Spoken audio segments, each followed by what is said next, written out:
Looking at item number 4. Close the door. Yeah. Yep. Close the door. There you go. That helps with the echo. 2018 Pocket Gopher interim review process. Josh and Allison, you're on. Or Romero. Yeah. There were a couple of steps that you've been approving in terms of how we're going to be managing the 2018 in review process. You made some decisions last week, and what it was remaining is to give you information as to how we're going to be able to cover the expenses as a result of U.S. Fish and Wildlife now giving us, the assistance that we have had in the past. So since we are CPID, and the permitting process is a cost recovery model, meaning every single activity needs to be covered by the fees. Josh has developed a roadmap as to how that can be implemented and how the consultants, they might prepare an independent report of the reviews, how that relates to the fees itself. So if you can walk us through. Yeah. That would be good. And I'll go pretty quick here, but the bottom line up front is for the 2018 season, we still have a grant from U.S. Fish and Wildlife Service of $130,000. So that's in the notes down below. So for this year, we're able to defray some of the staff cost in terms of the review. That part of that $130,000 is for our biologist. So Marissa, the staff person that does a lot of the site reviews and some of the other work, is paid for this year. So that's just a heads up that this process is for this year, and there may be a change in next year's process, so that we hear that now.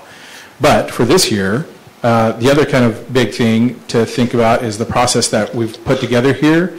In the past, the reviews have provided 1 year of approval for the site after it's been reviewed. Using this path, what's called a CARP, Critical Area Review Permit, provides for 3 years now of acceptance of that site review. So those are two big changes. We have a less cost this year. The cost may go up next year. And we've also, using this process, increased by 2 years from 1 to 3 years the acceptance of the site review. So those are two good changes for the citizens. So walking through the process at the very top, I'm not sure if you guys can see on yours, it's a little bit gray. The land use application or permit standard fee, everybody pays that. When they want to do something with their land, they come in and they pay that dollar amount. It's as low as $376 for a residential unit, and as high, it's variable depending upon like subdivisions, or it just goes up from there in our fee schedule. So that's a standard cost across the board. Everybody's paying that anyway. If then it's determined that you have the soils for the Mazama Pocket Gopher, you go to the first step where it says small carp or big carp. That CARP is the critical area review permit that we just talked about that allows for the 3 years. That's if you've got the right soils, yeah. Is that it? Okay. Or the Mazama Pocket Gopher soils, okay. I don't call them right soils. Yeah.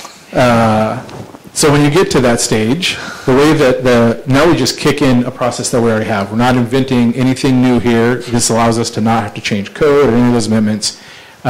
We kick in the small carp if you are 5 acres or less. I have less than 5 acres on there, but just to be more clear, it's 5 acres or less. So if there's a tie, then it goes to the citizen, essentially. If you are 5 acres or less, then you're charged $564, and that's 3 hours of staff time. Is that going to be paid out of this $130,000? So let's keep walking through it just for a second. So okay. On that first step, you're charged $564. And no, that's charged to the citizen, but it's held, so we don't collect at that moment in time. For our Amanda system, for the processing of scheduling these things, we need to make sure that we hit that button that says, you're now getting a CARP. And so we charge them that dollar amount. If it's 5 acres or less, it's the $564. If it's 5 acres or more, it's $1128. So small carp, big carp. And that's what we do already when you're going under a critical area review. So we're just adding in the gopher stuff to critical area review. Okay, say the citizen wants to hire their own biologist. You're going to get their stuff. Yeah, better finish that. So we charge that, but don't collect it. Then the citizen says, I would like to have the county staff review my property. That's their choice. Or B, I would like to have a consultant review my property. That's their choice. At the time of final, so they go through the review, either consultant or county staff. They go through that review. The review happens. It's determined that they can continue to move forward. Now they go to step 3, and they come in to get their final, which is when they start the next step that goes to building. And they come up to the counter, and if they've had an internal county staff review, then they pay that fee from number 1. If they've had a consultant review, they hand us the consultant report, and we waive the fee, no pay. And at the end of that, either way, on either one of those two options, they get their CARP, and they proceed to go, and they start building. That's 3-year vesting, And okay. they get the 3-year, our attorney just relayed to me that it's not actually technically vesting, it's approval of the application. Oh, approval. Approval for 3 years, Yeah. no vesting. Yeah, exactly. So, So, Gary, Theoretically, a citizen could do this for a building site they intend on building right away, or they could do it for sale. Is that kind of what you're saying? We're not going to differentiate. We kind of differentiate now between somebody that wants to sell something versus somebody who wants to build something. so we just went into the kind of the mitigated. If they have gophers, then they go into this whole different process. This is, you've gone through the site review, we This figured is to out. make sure they don't have gophers, right? Oh, they do. Or they could, during the field review, whether it's a consultant or staff, Yeah. they could find there is a existence of pocket Yeah, gophers. and then they got to do something else. When at that point, they go to Mitigation, U.S. Fish and U.S. Wildlife. Fish and Wildlife, That's a whatever, different yeah. process, yeah. I don't know, what's the family in So Tumwater that did it? Perhaps between 3 and 4, McLean's, yeah, McLean's. between 3 and 4, if they find the existence of the evidence of pocket gophers, the county will not issue Yeah, a CARP. okay. Then they have to go through U.S. Fish and Wildlife process. That'd be good to add in that. A little note there. yeah. But, so, I mean, this is staff working diligently. We've had this reviewed by legal. There's no legal issues with this. This utilizes our current existing processes to get us ready to hit the ground running on June 1st. We've got staff that's going to the U.S. Fish and Wildlife Service training, all those pieces. So this is a big piece of that puzzle. And I feel comfortable and confident that this is the most clear path for citizens and the potentially least expensive and least restrictive. This $188, that's a vehicle and benefits and the building and the heat and the lights and All the, everything, right? Yep.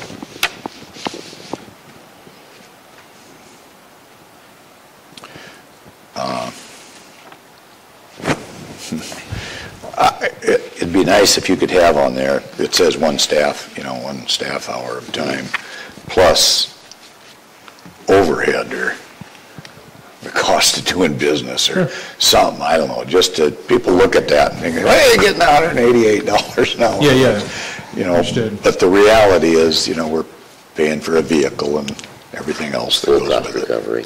Yeah, and you might just, maybe that's a good full cost recovery, something Okay. to be a little more, explain what's going on. What term do you use in the budget world? Fully loaded. Fully loaded? No, don't do that, somebody will have a gun Use or that in law something. enforcement. Baked potato. And I think anybody can understand overhead costs. Yeah, overhead costs, I Including think, overhead yeah. costs. Total overhead costs or something like that, yeah. Great. Okay. Anything else you want to add? Staff did a great job.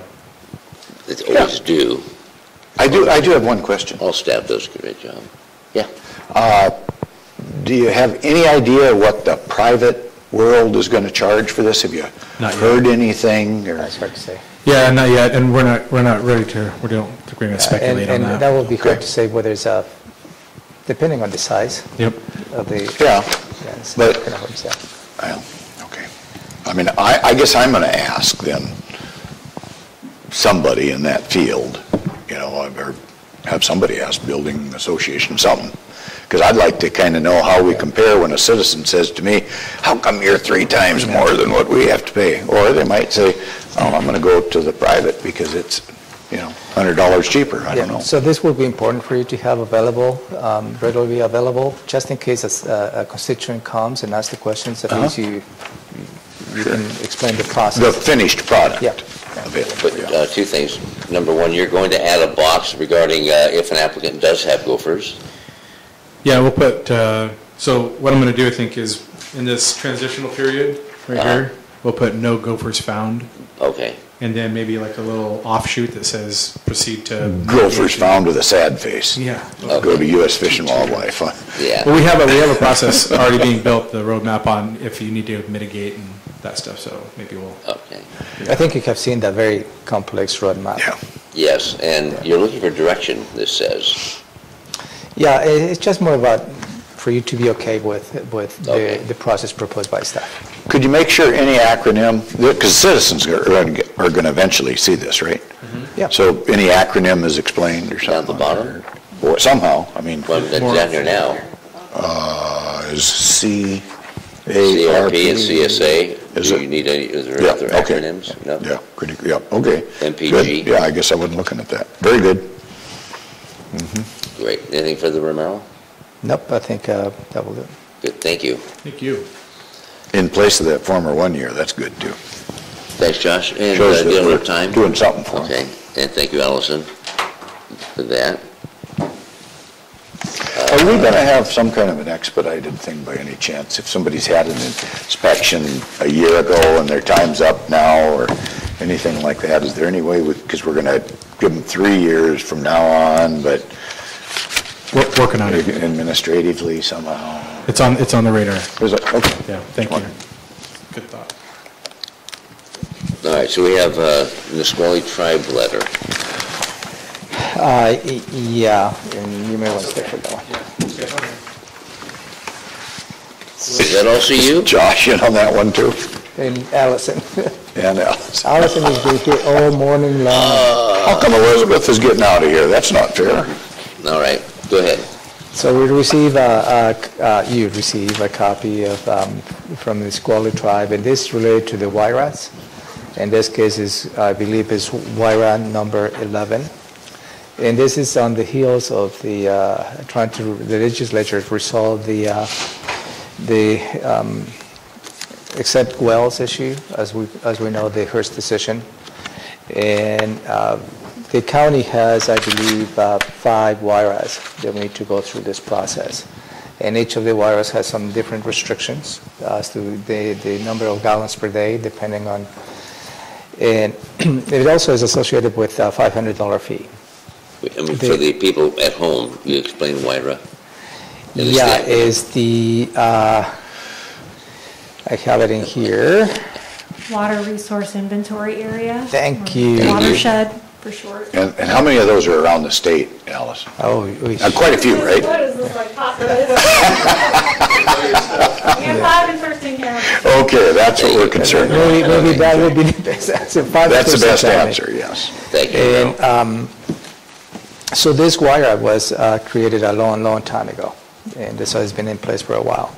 And the reason how it's important and related to the Hearst decision, and goes back to the $500 fee. So you may recall now we are charging $500 for any citizen who is, has an exempt well. We process that, and the $150 is retained by the county. And the end result is we will, depending on the wire we put the restrictions, it will record that on their property. And also we're required to submit the $350 to the Department of Ecology. And the intent of the $350 will be to each of the YRAs, in Thurston County's case 5 YRAs, they will be developing a plan as to how mitigation can be put in place. And that's the intent of using the $350. I believe that is the intent of the legislation. Now, this particular letter that we received from the Nisqually tribe is asking for the county to participate as one of the stakeholders, and is attached a tentative agreement. And also ask for a designation of an individual or somebody who can participate on the YRAS. As I understand, reading the proposed agreement, it doesn't ask the county to take the lead, which I was a little concerned about that. It's the Nisqually tribe who's taking the lead. But certainly we need to participate. And some of the key stakeholders on this agreement includes the Nisqually tribe as the lead, Thurston County, City of Edenville, City of Lacey, Ashford Water District, the Department of Ecology, obviously Press County, Los County, City of Yelm, City of Olympia, and LB Water District. So we're one of the key stakeholders, and this is what is sent to you and presented to you. I sent this letter to Josh because I believe your group needs to be the one who represents and this WIRE Act, and we have to see how the impact on the staff and the commitment, that's step 2. Anyways, I just stopped there to give you the opportunity for staff to give additional information if you ask any questions. Did I cover much, or? You covered it great. I don't have anything in addition to add, just to note that the first, Nisqually is on an accelerated timeline, but there will be similar processes occurring in all of our watersheds. The Chehalis Basin Partnership is also in the process of drafting a letter, and Ecology will be working on setting up groups for the Deschutes, which is WIRE 13, and Kennedy Goldsboro, which is 14. I think that the accelerated timeline probably is in direct relation to legislation that bumps WIRE 11 a year ahead of everything else, I think. Yeah, by 2019, they need to come up with a plan. Yeah. And I believe the legislation states if the WIRE doesn't come up with a plan, then the Department of Ecology approves a plan of their own. But the plan needs to be put in place by a certain date in 2019. You're right, Commissioner. Comments or questions, Gary? I'm done. That's good. I have none. So what I'm suggesting at this point is maybe reaching out to Travis to look at the details of this agreement, and I assume that you're okay in participating and having signed this. So after he reviews that, we need to have I believe an AIS to give you the authority to sign this agreement. And the commissioner attend some of the lead or the planning sessions or those sessions they have coming up? A commissioner? They've asked. They're We asked requesting for a that. commissioner They're requesting to that. attend. Participation in the first meeting. But even first, they need a staff contact. I think we need to identify the staff. I suggest that Josh will be the main point of contact. Yes, And yeah. as the meetings move along, certainly we'll make those available to you for you to attend. Okay. I don't Good. think at this point we need to designate a commissioner. Perfect. Thank you. That's a good plan. That work? Hopefully we can get this on the June 5th. And you let David Trout know? And you go ahead and submit it now, make sure this is on the June 5th agenda. You want us to let David Trout, you want us to contact the Nisqually that we're looking into this for approval before? Or, Yeah, it will be good to reach out to you. Yeah. Thank you. Thank you. All right. Thank you. May 31 planning session agenda. Give me just a second to make it up. Certainly. Oh, yeah. That's us. Thank you so much. Drive safely. Thank you.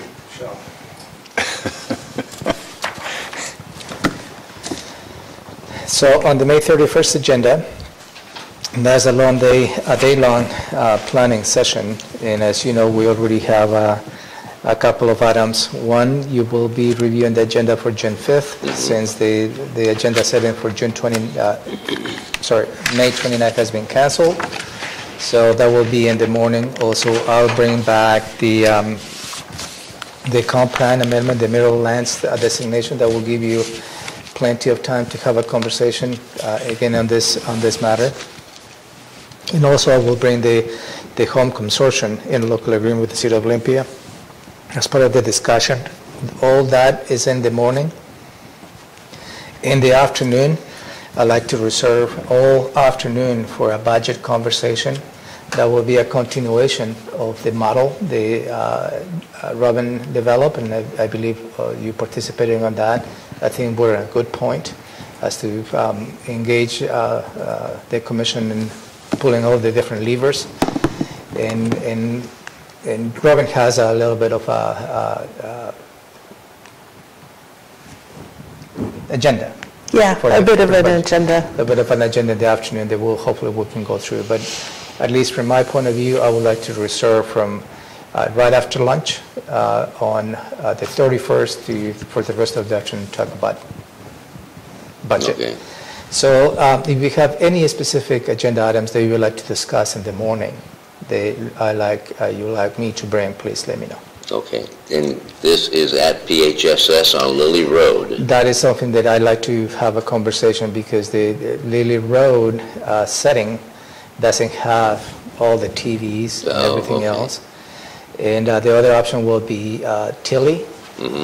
But considering that we're going to be bringing the staff in the morning to have a conversation, traveling to Tilly may be a little bit cumbersome.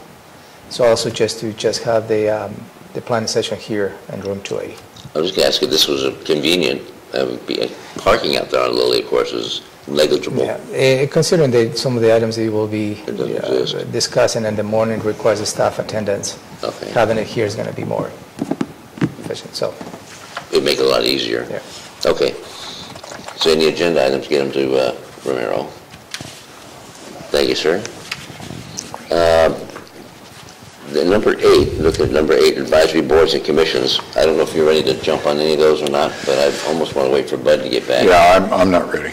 To ask him, I'm not ready to decide on those.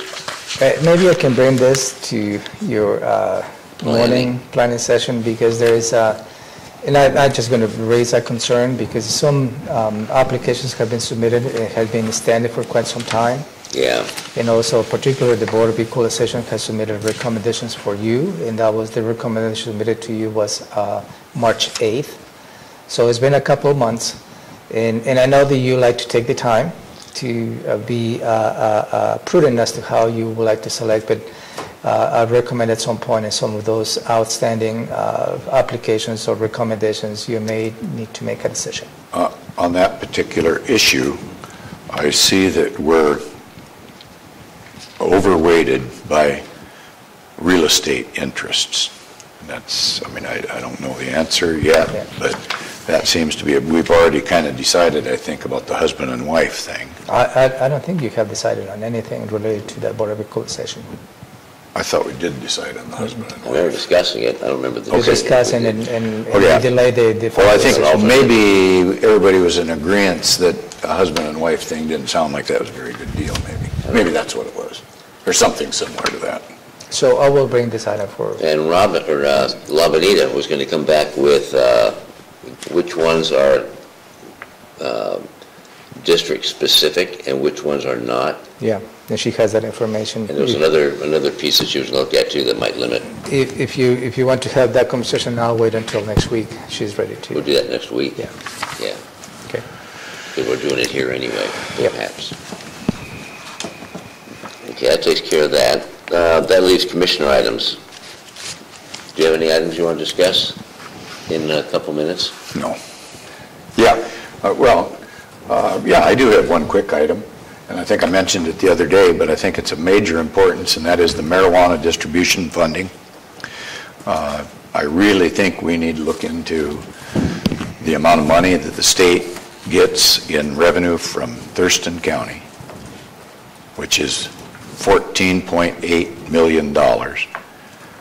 And we get less than 1% back to handle all the planning and zoning and permitting and everything that goes with that. I talked to Senator Randy Becker about that yesterday, and she was really surprised that was the amount and said that we definitely need to look into that. So I think we have some help coming on the horizon. I have no items of discussion at this point. Anything further, Robin or Romero, Not from my end, for the good of the Commissioner. order? Okay, then we're done for this morning, and thank you, Robin. And we'll be back at 1:50-ish, Yep. or at least 2. All right. Okay? Thank you very much.